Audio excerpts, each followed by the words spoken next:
تو اب اس کی وجہ سے یہ تو نہیں کہ ظہر کی نماز میں آپ جہرن قراءت شروع کر دیں، تو اس کی تمام حضرات یہی تعویل کرتے ہیں تعلیم ناس کے لیے، لوگوں کو بتانے کے لیے کہ میں کیا پڑھ رہا ہوں ظہر کی نماز میں تلاوت کر رہا ہوں ظہر کی نماز میں۔ تو وہاں بھی یہی ہے کہ جو نبی نے زور سے آمین کہی اس کی وجہ تاکہ صحابہ کو پتہ چل جائے، ورنہ دعا میں اصل یہی ہے کہ آہستہ ہو، تو آمین بھی اسی دلیل سے آہستہ آواز سے جو بعض فقہا قائل ہیں اس کی دلیل بھی یہی۔ قال رب انی وہن العظم منی، زکریا علیہ السلام نے فرمایا اے میرے رب، وہن العظم منی، میری ہڈیاں بوسیدہ ہو چکی ہیں، واشتعل الرأس شیبا، میرے سر کے بال مکمل سفید ہو چکے ہیں، ولم اکن بدعائک ربی شقیا، لیکن اے اللہ میں تیری پکار سے کبھی بھی محروم نہیں رہا، شقی نہیں رہا، بدبخت نہیں رہا۔ میں نے بتایا تھا نا شقی کا ترجمہ اردو میں تو بدبخت کیا جاتا ہے، لیکن نامراد زیادہ بہتر ترجمہ ہوگا، نامراد، یعنی ایسا کبھی نہیں ہوا کہ میں نے تجھ سے دعا مانگی ہو اور تو نے میری دعا کو قبول نہ کیا ہو۔ تو زکریا علیہ السلام نے اپنے بڑھاپے کا اور اپنی بیوی کے بانجھ ہونے کا حوالہ کیوں دیا؟ اس لیے دیا کہ مجھے پتہ ہے کہ اسباب کی دنیا میں ایسی دعا مانگنا یہ عقل سے بعید ہے۔ اللہ تعالیٰ نے اس دنیا کو اسباب کے ساتھ جوڑا ہے، دعائیں بھی عام طور پہ وہ کی جاتی ہیں جن کا کوئی سبب ہو۔ اس کی مثال ہے جیسے کوئی شخص دعا مانگے اللہ اس پتھر کو سونا کر دے، تو یہ دعا مانگنا جائز نہیں ہے، کیونکہ یہ ایک طرح کی بے ادبی ہے۔ اللہ کی عادت ہے اللہ تعالیٰ پتھر کو سونا نہیں کرتے، لیکن زکریا علیہ السلام اس کے باوجود ایک ایسی دعا مانگ رہے ہیں جو اسباب کی دنیا میں جس کا قبول ہونا عام طور پر قبول ایسی دعا ہوتی نہیں ہے کہ بھئی بوڑھے بھی ہو گئے اور بیوی بانجھ بھی ہے اور بوڑھی بھی ہے، تو اولاد نہ ہونے کے تمام اسباب ہیں، لیکن اس کے باوجود زکریا علیہ السلام کہہ رہے ہیں، گویا عذر پیش کر رہے ہیں کہ اللہ مجھے پتہ ہے کہ اسباب کی دنیا میں یہ ممکن نہیں ہے، لیکن اس کے باوجود میں تجھ سے مانگ رہا ہوں، اس لیے مانگ رہا ہوں کہ آج سے پہلے ایسا ہوا نہیں ہے، تو میرا اور تیرا معاملہ عام لوگوں سے ہٹ کر ہے۔ وَلَمْ أَكُنْ بِدُعَائِكَ رَبِّ شَقِيًّا، اللہ میں تیری دعا سے کبھی نامراد نہیں ہوا، تو اس لیے میرے ساتھ جو تیرے معاملات ہیں اس کا تجھے واسطہ دے کے کہہ رہا ہوں۔ وَإِنِّي خِفْتُ الْمَوَالِيَ، اب اشکال کا جواب بھی دے رہے ہیں کہ بھائی سوال یہ پیدا ہوتا ہے کہ ٹھیک ہے اللہ کے آپ کے ساتھ معاملات بڑے عجیب ہیں اور آپ کی دعائیں بھی قبول ہوتی رہی ہیں، آپ کا گھرانہ بھی بڑا ایک مبارک گھرانہ ہے، لیکن ایسی کیا ضرورت آپ کو پیش آ گئی کہ وہ عمر جس میں کبھی بھی کسی کے اولاد نہیں ہوتی، تو ایسی عمر میں آپ کوئی اور چیز اللہ تعالیٰ سے مانگ لیں، اولاد ہی مانگنے کی آپ کو کیا ضرورت ہے؟ یہ اشکال تو بہرحال ہوتا ہے نا۔ تو اس کا جواب زکریا علیہ السلام اگلی آیت میں دے رہے ہیں، وَإِنِّي خِفْتُ الْمَوَالِيَ مِنْ وَرَائِي، اے اللہ میں اپنے بعد اپنے رشتہ داروں سے ڈرتا ہوں۔ کیا مطلب اس کا؟ دیکھیں پیغمبر کبھی کسی دنیاوی چیز کی لالچ اللہ تعالیٰ سے نہیں کرتے، اگر دنیا کی کر بھی رہے ہوتے ہیں تو اس سے مراد آخرت ہی ہوتا ہے۔ جیسے سلیمان علیہ السلام نے اللہ سے بادشاہت مانگی، مقصد تھا تیرے دین کو دنیا میں نافذ کروں گا میں، تو یہاں بھی زکریا علیہ السلام کو ڈر یہ تھا کہ میرے جو رشتہ دار ہیں میرے دنیا سے جانے کے بعد خوف اس بات کا ہے کہ دنیا میں غلبہ چونکہ کفر کا ہے تو ایسا نہ ہو کہ یہ بے دینی کی طرف مائل ہو جائیں، اور ہمارے خاندان میں جو ایک رحمتیں اور برکتیں اللہ تعالیٰ کی جو دین پہ مضبوطی سے قائم ہیں ہمارے خاندان کے لوگ، تو ایسا نہ ہو کہ یہ دین سے دور ہو جائیں، تو میری اولاد ہوگی اور نیک صالح اولاد ہوگی، اللہ سے پہلے سے نیک صالح اولاد مانگوں گا تو کم از کم میرے خاندان میں دین کا سلسلہ جاری رہے گا۔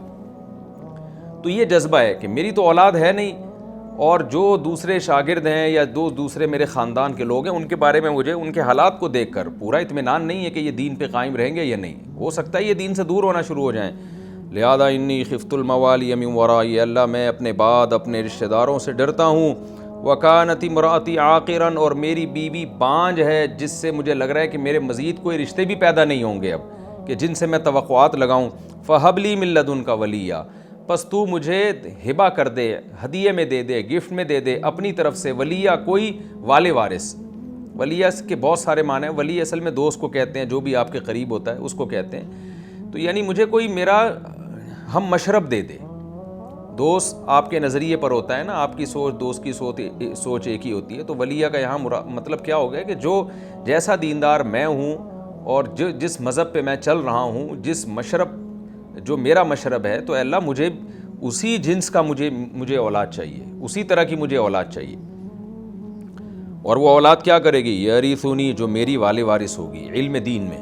پیسوں کی وراثت یہاں قطعاً مراد نہیں ہے، اس پہ پوری امت کا اجماع ہے کہ پیغمبروں کا ظرف اتنا چھوٹا نہیں ہوتا کہ ان کو یہ ڈر ہوتا ہے کہ بھئی میری جو اتنی جائیدادیں ہیں تو اگر میری اولاد نہ ہوئی تو میری رشتہ دار ساری جائیدادیں کھا جائیں گے۔ جیسے بڑے بڑے وڈیروں میں دیکھا ہے کہ وہ اس لیے بھی اولاد کی ان کو طلب ہوتی ہے کہ ہماری کروڑوں کی جائیدادوں کا والے وارث اگر ہماری اولاد نہ ہوئی تو بھائی بہنوں میں جائیدادیں تقسیم ہو جائیں گی، تو اس لیے وہ اولاد چاہ رہے ہوتے ہیں۔ تو یہاں قطعاً وہ مراد نہیں ہے۔ اس کی وجہ یہ ہے کہ ایک تو پیغمبروں کے حالات سے، ان کے قرآن میں جو واقعات ہیں ان سے پتہ چلتا ہے کہ ان کو اس سے کوئی غرض ہی نہیں ہوتی۔ دوسری بات، صحیح حدیث میں یہ مضمون ہے، نحن معشر الانبیاء لا نورث درہما ولا دینار، کہ ہم جو پیغمبروں کی جماعت ہے وہ درہم اور دینار یعنی دولت کا کسی کو وارث بناتے ہی نہیں ہیں، ہم صرف علم کا وارث بناتے ہیں۔ تو اسی وجہ سے پیغمبروں کی جو اگر کچھ مال چھوڑ کے بھی دنیا سے جائیں تو وہ بطور وراثت تقسیم نہیں ہوتا۔ اللہ نے پیغمبروں کو اس معاملے میں دوسرے امتیوں سے بالکل ممتاز رکھا ہے۔ جائیداد اور وراثت امتیوں کی تقسیم ہوتی ہے، باپ کا اتنا حصہ، ماں کا اتنا حصہ، بیوہ کا اتنا حصہ، اولاد کا اتنا حصہ، لیکن پیغمبروں کی وراثت کبھی بھی تقسیم نہیں ہوتی، وہ ساری کے ساری بیت المال میں جاتی ہے، غرباء اور مساکین میں تقسیم ہوتی ہے، جو بھی انسانی کی خیر خواہی کے کام ہیں ان میں تقسیم ہوتی ہے۔ تو اس لیے یہاں پر پوری امت کا اجماع ہے کہ یہاں زکریا علیہ السلام کے وراثت سے مراد ہے جو میرا وارث بنے علم میں، دین میں۔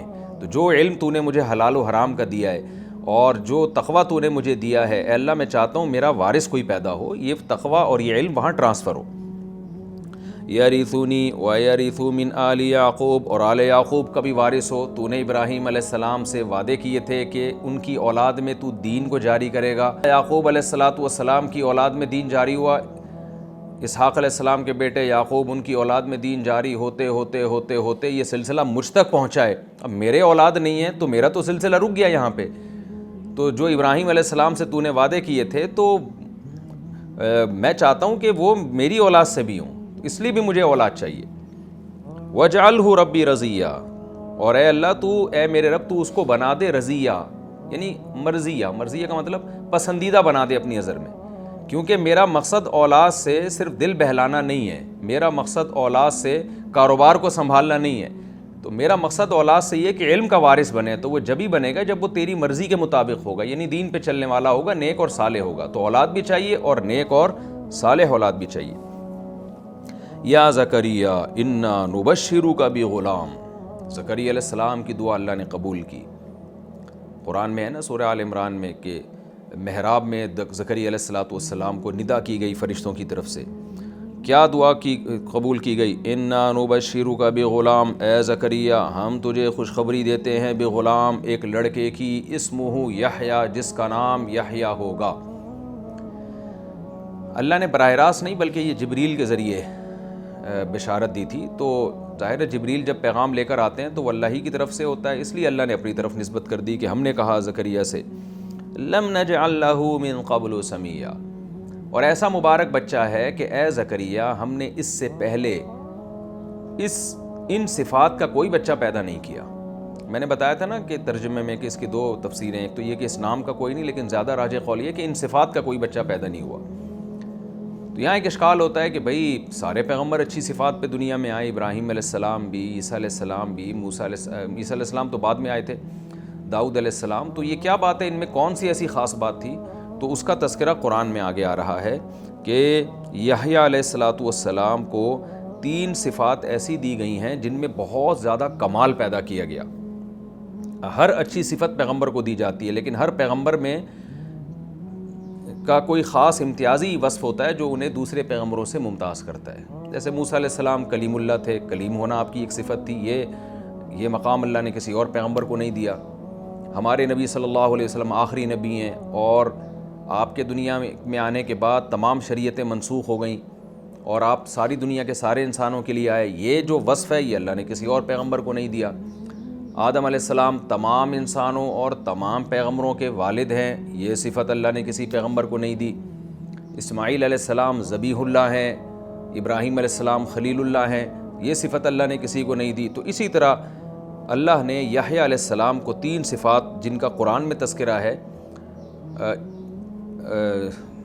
3 وہ صفات ہیں جن کا اس موقع پہ تبصرہ ہے، اور 2 صفات ہیں جن کا سورہ آل عمران میں تبصرہ ہے۔ وہ 3 صفات کیا ہیں جو آگے آ رہی ہیں؟ ایک صفت کیا ہے؟ حنانم من لدنا، حنان کہتے ہیں بہت زیادہ رحم دل اور نرم دل. تو حضرت یحییٰ علیہ الصلاۃ والسلام ایک ایسے بچے تھے کہ بہت زیادہ اللہ نے آپ کی طبیعت میں نرم دلی رکھی تھی. نرم دل کیا ہوتا ہے؟ کسی کی تھوڑی سی مصیبت کو دیکھ کے اس پہ ترس آ جانا، رحم آ جانا. اللہ کی بھی ایک صفت ہے نا، رؤوف، رأفت والا. تو مظلوم پہ بہت زیادہ جذبہ پیدا ہو جانا. اور زکوٰۃ کا مطلب پاکیزہ. پاکیزہ کیا مطلب؟ اخلاق کے لحاظ سے انتہائی پاکیزہ، ذرہ برابر حسد کا شائبہ بھی نہیں، کسی سے بغض کا شائبہ بھی نہیں، کینہ، تکبر، یہ جو باطنی صفات برائیاں ہوتی ہیں ان سے بالکل پاک، اور اخلاق حمیدہ میں کمال درجے تک پہنچے ہوئے. یہ مطلب ہے زکوٰۃ کا، یعنی بہت زیادہ پاکیزہ طبیعت کے. وَكَانَ تَقِيًّا، اور تھے پرہیزگار. یعنی دو صفات جو تھیں ان کا تعلق ہے دل سے، حنان اور زکوٰۃ کا. اور تقیہ کا تعلق ہے عمل سے، عمل میں بھی بہت زیادہ پرہیزگار، یعنی شبہات سے بھی بچنے والے. ایک ہوتا ہے نا یعنی تقوی کے اعلیٰ مقام پہ ذرا سا پتہ چل جائے کہ اس عمل میں اللہ کی ناراضی تو دور کی بات، اللہ کی ناراضی کا شائبہ بھی ہے، اس عمل سے بھی دور رہنے والے. یہ عملی آپ کے اندر یہ ایک صفت تھی. اور سورہ آل عمران میں کیا ہے؟ سیدن و حصوراً، کہ سید بھی تھے، حصور بھی. کیا مطلب؟ سردار. اللہ نے آپ کو ایسی صفات سے نوازا تھا کہ سرداری آپ کے لائق تھی، لوگ آپ کو سردار بناتے. اور حصور کا مطلب، اب حصور کے دو مفہوم بیان کیے گئے ہیں. ایک مفہوم تو یہ کہ عورت سے اجتناب کرنے والے، حصور. حصر کہتے ہیں اپنے آپ کو روک لینا، یعنی حیا کا اتنا زیادہ غلبہ تھا آپ میں کہ عورت کی طرف جو ایک طبیعی طور پہ طبیعت مائل ہوتی ہے اس میں حیا بہت زیادہ رکاوٹ تھی. یہ نہیں کہ آپ کو کوئی جسمانی لحاظ سے کمزوری تھی، پیغمبر اس قسم کے تمام عیبوں سے پاک ہوتے ہیں. تو مردانہ وجاہت یا مردانہ لحاظ سے جو انسان میں قوت اور طاقت ہوتی ہے وہ تو علی وجہ الکمال تھی، لیکن حیا کا غلبہ اور خدا کے خوف کا غلبہ اور جو ہے حیا کا غلبہ اتنا زیادہ تھا کہ عورت کی طرف میلان نہیں تھا. اب اس کے بھی دو مفہوم بیان کیے گئے کہ عورت کی طرف میلان نہ ہونے کا کیا مطلب ہے. بعض لوگ تو اس طرف گئے ہیں کہ نکاح کی رغبت بھی نہیں تھی، لیکن راجح قول یہ ہے کہ ایسا نہیں ہے. نکاح کی رغبت کا ہونا یہ تو پیغمبروں میں ایک صفت ہوتی ہے نکاح کی، یہ مطلب ہے نامحرم عورت کی طرف. تو عام لوگوں کی طبیعت کیا ہوتی ہے کہ کوئی نامحرم عورت جب جا رہی ہو، خوبصورت عورت ہو، دیکھنے کا دل کرتا ہے، لیکن وہ خدا کے خوف سے نظر جھکا لیتے ہیں. لیکن بعض لوگ تقوی کے ایسے اعلیٰ مقام پر ہوتے ہیں کہ حیا کا اتنا زیادہ غلبہ ہوتا ہے کہ ان کی طبیعت میں وسوسے کے درجے میں بھی میلان نہیں ہوتا. جیسے یوسف علیہ السلام کے بارے میں آتا ہے نا، وَلَقَدْ هَمَّتْ بِهِ وَهَمَّ بِهَا، سورہ یوسف میں، کہ جو عزیز مصر کی بیوی تھی اس کے دل میں بھی خیال پیدا ہوا اور یوسف کے دل میں بھی میلان پیدا ہوا. تو میلان پیدا ہونا ایک نیچرل چیز ہے، لیکن یوسف علیہ السلام نے اپنے اس میلان پر خدا کے خوف کی وجہ سے قابو پا لیا. لیکن یحییٰ علیہ السلام کی طبیعت ایسی تھی کہ میلان بھی پیدا نہیں ہوتا غیر محرم کی طرف. تو یہ اللہ نے آپ کو ایک کمال کی صفت عطا فرمائی تھی. اب حصوراً یا تو ایک الگ صفت ہے یا تقیہ میں ہی داخل ہے وہ. تو اگر ایک الگ صفت مانے تو وہ چوتھی صفت ہو گئی، اور اگر تقیہ کے مفہوم میں ہی داخل کریں تو تقیہ ہی کے کمال یہ ہے کہ حصور ہو جائے انسان، اور غیر کی طرف جہاں ذرا سا بھی گناہ کا شائبہ بھی ہو اس طرف وسوسے کے درجے میں بھی اس چیز کا خیال نہ آئے. تو یہ اللہ تعالیٰ نے آپ کو الگ صفات سے نوازا تھا. وَبَرًّا بِوَالِدَيْهِ، اور اسی تقوی کا کہ تکمیلات میں سے یہ تھی یہ بات. حنان اور زکوٰۃ میں نے بتایا نا دل کی صفات، اور تقیہ کا مطلب جو عملی صفات تھیں. تو ان عملی صفات میں تقوی تھا. اس تقوی کا ایک مظہر یہ بھی تھا کہ بَرًّا بِوَالِدَيْهِ، اپنے والدین کے ساتھ بہت زیادہ اچھا سلوک کرنے والے، کیونکہ جس کے دل میں اللہ کا خوف ہوتا ہے وہ والدین کے ساتھ بہت اچھا سلوک کرتا ہے. تو یہ دعا مانگی زکریا علیہ السلام نے، اور اللہ نے آپ کی دعا قبول کی اور فرمایا کہ اس صفات کا اس سے پہلے میں نے پیدا نہیں کیا. قال ربی انا یکون لی غلام، زکریا علیہ السلام نے فرمایا اے میرے رب میرے اولاد کیسے ہو جائے گی. وکانت امراتی عاقرا، میری بیوی تو بانجھ ہے. وقد بلغت من الکبر عتیا، اور میں بڑھاپے کی بھی انتہا کو پہنچ چکا ہوں. کیا مطلب یہ کہ اللہ تو نے مجھ سے اولاد کا تو وعدہ کر لیا، خوشخبری مل گئی، اس کی صورت کیا ہوگی؟ کوئی فرشتہ مجھے اولاد لا کے گود میں میری زوجہ کی گود میں رکھ کے چلا جائے گا؟ کیونکہ اس بڑھاپے میں حمل تو ٹھہرتا نہیں ہے، نہ میرے اندر زوجہ سے مقاربت کی قوت اور طاقت ہے، اور نہ میری زوجہ کو، جو ایک جوان عورت کو حیض آتا ہے، مینسز آتے ہیں، وہ بھی نہیں آتے، تو اس میں تو اولاد کا امکان اسباب کی دنیا میں ختم ہو گیا. اب تو نے جو وعدہ کیا ہے تو اس کی صورت کیا بنے گی؟ یہ حضرت زکریا علیہ السلام کو اولاد کا شوق اتنا تھا نا کہ جب کوئی آپ سے وعدہ کر لے، یعنی ایک اشکال ہوتا ہے نا کہ بھئی جب اللہ نے وعدہ کر لیا آپ کو اولاد مل جائے گی، تو زکریا علیہ السلام کو تسلی ہو جانی چاہیے تھی، بیٹھ جاتے بس، جیسے اللہ دینا چاہے گا دے دے گا. پھر اللہ سے سوال کیوں پوچھ رہے ہیں کہ کیسے ہوگی؟ اس کا جواب یہی ہے کہ جب کسی چیز کا بہت زیادہ شوق ہوتا ہے انسان کو اور خوشخبری ملتی ہے، تو یہ اس کے دل میں یہ خیال آنا کہ اللہ اس کی کیا صورت ہوگی، یہ کیسے ہوگا، یہ نیچرل ہے. اور پیغمبروں کا اللہ سے تعلق ہے، لہذا زکریا علیہ السلام نے اللہ سے پوچھا ہے اللہ انا یکون لی غلام، میرے اولاد ہوگی کیسے؟ وکانت امراتی عاقراً، بیوی بانجھ بھی ہے اور میں بھی بڑھاپے کی انتہا کو پہنچ گیا، اب کوئی فرشتہ لا کے ہمیں بچہ دے گا، پکڑائے گا، یہ کیا صورت بنے گی؟ تو قال کذالک، اللہ نے فرمایا کذالک، اسی طرح ہوگا، تجھے اولاد ملے گی. کیسے ملے گی؟ یہ میرا، یہ یعنی اس میں اللہ نے اشارہ کر دیا کہ جیسے اولاد سب کے ہوتی ہے ایسے ہی تجھے ہوگی. یعنی تو جو یہ کہہ رہا ہے کہ میں بوڑھا ہو گیا، بیوی بانجھ ہو گئی، اس کی اللہ کی نظر میں کوئی حیثیت نہیں ہے. ایسے ہی اولاد ہوگی جیسے نیچرل طریقہ اولاد کے پیدا ہونے کا ہے. کیوں؟ وقد بلغت هو علی ہین وقد خلقتک من قبل ولم تک شیئا، کہ یہ کام مجھ پر بہت آسان ہے. یعنی تو یہ اشکال کر رہا ہے کہ میں بوڑھا اور بیوی بانجھ، تو یہ تیرے لیے عجیب بات ہے، میرے لیے عجیب بات نہیں ہے. ہوا علی ہین، یہ سب کام مجھ پر بہت آسان ہے کہ عورت بانجھ ہو اور شوہر بوڑھا ہو پھر بھی میں اولاد دے سکتا ہوں. اور اس کی دلیل کیا ہے؟ وقد خلقتک من قبل، اے زکریا اس سے پہلے میں نے تجھے بھی تو پیدا کیا ہے، ولم تک شیئا، اور تو کچھ بھی نہیں تھا، پانی کا ایک قطرہ تھا جس سے میں نے تجھے بنا لیا. تو جو پانی کے قطرے سے انسان بنا سکتا ہے وہ بڑھاپے میں اولاد نہیں دے سکتا. تو یہ کوئی اچھمبے کی بات نہیں ہے، کوئی آسمان سے فرشتہ نہیں آئے گا، ایسا ہی ہوگا جیسے سب کی اولاد ہوتی ہے. اب زکریا علیہ السلام پھر اللہ کے سامنے گڑ گڑانے لگے، کیونکہ اب زکریا علیہ السلام کو یقین ہو گیا بھائی بیوی کو حمل ٹھہرے گا اور اولاد ہوگی. رب اجعل لی آیا، اے اللہ کوئی علامت بتا دے، کیونکہ پہلے زمانے میں نہ الٹرا ساؤنڈ ہوا کرتا تھا اور نہ کوئی جو ہے وہ جدید آلات تھے جس سے حمل کا پتہ چلتا. 3 4 مہینے کے بعد جا کے جب بچے کا ایک پیٹ میں وزن ہوتا تو عورت کو احساس ہوتا. زکریا علیہ السلام اتنے خوش تھے اور اتنی اولاد کی طلب تھی آپ کو کہ گویا کہ مچلنے لگے. اب یہاں بھی ایک اشکال ہوتا ہے نا کہ جب اللہ نے کہہ دیا کہ بھئی بیوی کو حمل ہوگا، آپ کی اولاد ہوگی، تو آرام سے تسلی کر کے بیٹھ جاتے، لیکن نہیں ہے اللہ مجھے نشانی بتا دے. یہ انسان کی فطرت ہے اور یہ عبدیت کا تقاضا ہے. اللہ کے سامنے استغنا کرنا یہ عبدیت کے خلاف ہے. بڑوں کے سامنے استغنا کرنا یہ بھی ایک تکبر ہے. تو جب کوئی بڑا آپ کو گفٹ دے رہا ہو نا تو آپ کو چاہیے آپ خوشی کا اظہار کریں.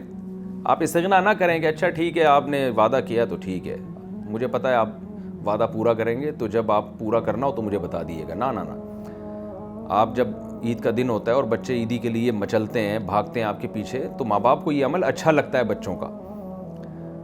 جب آپ کوئی گفٹ دیتے ہیں تو اچھا لگتا ہے ماں باپ کو کہ بچے اس پہ خوش ہو جائیں. تو اللہ تعالیٰ کو بھی یہ عمل اچھا لگتا ہے کہ میں جب کسی بندے کو نعمت دوں تو وہ خوشی کا اظہار کرے. تو زکریا علیہ السلام فوراً کہنے لگے رب اجعل لی آیا، اللہ کوئی علامت بتا دے مجھے، جب میری بیوی کو حمل ٹھہرے مجھے پتہ چل جائے تاکہ میری خوشی میں اور زیادہ اضافہ ہو. قال آیتک اللہ تکلم الناس، اللہ نے فرمایا اے زکریا تیری نشانی یہ ہے. دیکھیں اللہ کی جب رحمت ہوئی ہے تو پھر اللہ تعالیٰ بھی زکریا علیہ السلام کی ساری دعائیں قبول کرتے جا رہے ہیں. آیتک اللہ تکلم الناس، تیری نشانی یہ ہے کہ تو لوگوں سے کلام نہیں کر سکے گا. ثلاث لیال سویہ، مکمل 3 راتیں، یعنی آپ کی زبان بند ہو جائے گی، بولنے کی طاقت اللہ آپ سے چھین لے گا. تو جب بولنے کی طاقت اللہ چھین لے تو سمجھ لیں کہ آپ کی زوجہ کو حمل ٹھہر گیا ہے اور اللہ کی طرف سے خوشخبری آ گئی ہے. فخرج علی قومہ من المحراب، حضرت زکریا علیہ السلام مسجد اقصیٰ میں جہاں عبادت کیا کرتے تھے وہاں محراب سے نکلے. فاوحی الیہم، اور لوگوں کو اشارے سے کہنے لگے. کیا مطلب؟ اللہ نے آپ کی زبان بند کر دی اور آپ سمجھ گئے کہ اللہ کی طرف سے یہ خوشخبری آ گئی ہے. اور لوگوں سے کیا کہنے لگے؟ ان سبحوا بکرۃ وعشیہ، لوگوں اللہ کی پاکی بیان کرو صبح بھی اور شام بھی. انبیاء کی عادت ہوتی ہے، نیک لوگوں کی عادت ہوتی ہے، جب ان کو کوئی خوشی ملتی ہے تو وہ اللہ کو خود بھی بہت زیادہ یاد کرتے ہیں اور دوسروں کو بھی حکم دیتے ہیں کہ اللہ کو یاد کرو، اللہ کی حمد و ثنا کرو. جب مکہ فتح ہوا کتنی بڑی خوشخبری تھی، تو اللہ نے کیا فرمایا اپنے حبیب صلی اللہ علیہ وسلم سے، اذا جاء نصر اللہ والفتح ورأیت الناس يدخلون فی دین اللہ افواجا فسبح بحمد ربک واستغفر۔ اے نبی آپ اللہ کی حمد و ثنا کیجیے اور اس کی پاکی بیان کیجیے۔ تو جتنے بھی اہل اللہ ہیں ان کی ہمیشہ سے یہ سنت رہی ہے کہ جب بھی انہیں کوئی خوشی ملتی ہے خود بھی اللہ کی حمد و ثنا کرتے ہیں، لوگوں کو بھی۔ اور جو بے دین لوگ ہیں جب انہیں کوئی خوشی ملتی ہے وہ شراب و کباب کی طرف جاتے ہیں، وہ غیر سنجیدہ حرکتوں کی طرف جاتے ہیں۔ تو زکریا علیہ السلام نے اپنی قوم سے فرمایا، ان سبحوا بکرۃ وعشیا، لوگو اللہ کی پاکی بیان کرو صبح بھی اور شام بھی، یعنی کثرت سے اللہ کا ذکر کرو۔ یا یحییٰ خذ الکتاب بقوہ، حضرت زکریا کے اولاد ہوئی اور یحییٰ علیہ السلام شعور کی عمر کو پہنچے۔ 7 سال کا جو بچہ ہے نا، یہ وہ عمر ہوتی ہے جس میں اس میں کچھ سمجھنے کی صلاحیت پیدا ہو جاتی ہے۔ تو تھے بچے، مگر جب سن شعور کو پہنچے، کچھ نہ کچھ آپ میں شعور پیدا ہوا، تو اللہ نے یحییٰ علیہ السلام سے کیا فرمایا، خذ الکتاب بقوہ، اے یحییٰ اس کتاب کو جس کو تورات کہا جاتا ہے، جو اللہ نے موسیٰ پہ نازل کی، اس وقت تک انجیل نازل نہیں ہوئی تھی، اس کتاب کو قوت سے تھام لیں۔ آپ نے اس پر مضبوطی سے عمل کرنا ہے اس کتاب پہ۔ کیوں؟ آپ کے باپ کی آپ وصیت ہو، آپ کے باپ کو میں نے بطور تحفہ میں آپ کو دیا ہے، لہذا آپ نے تورات کو مضبوطی سے تھام لینا ہے۔ وَآتَيْنَاهُ الْحُكْمَ صَبِيًّا، اللہ کہتے ہیں ہم نے آپ کو بچپن میں ہی علم عطا کر دیا تھا، بلوغت سے پہلے ہی اللہ نے علم عطا کر دیا۔ بعض نے یہاں حکم سے مراد نبوت لی ہے، وہ بھی ایک مضبوط قول ہے۔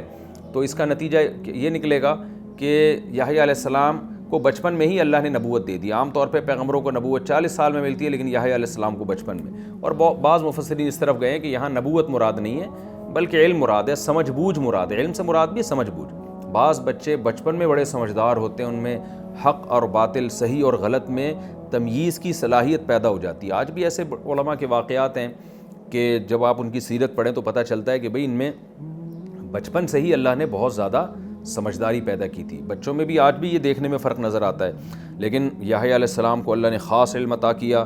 وَحَنَانًا مِن لَدُنَّا، اللہ کہتے ہیں ہم نے اپنی طرف سے آپ میں رحم دلی پیدا کی۔ وَزَكَاةً، اور آپ کو بہت پاکیزہ بنایا، یعنی اخلاق کے اعتبار سے۔ وَكَانَ تَقِيًّا، اور بہت زیادہ اللہ سے ڈرنے والے، یعنی بچنے والے گناہوں سے، اللہ کے خوف سے، گناہوں سے بہت زیادہ بچنے والے تھے۔